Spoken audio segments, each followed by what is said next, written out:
Kwintas na pangkalahatan,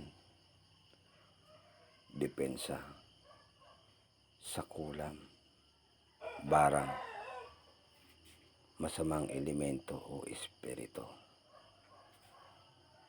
depensa sa mga inggit o sumpa, depensa sa mga may magtangka sa ating buhay,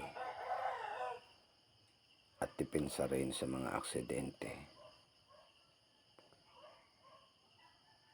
May taglay gabay na pampaswerte sa hanap buhay. Ito ang kakayahan ng kwintas.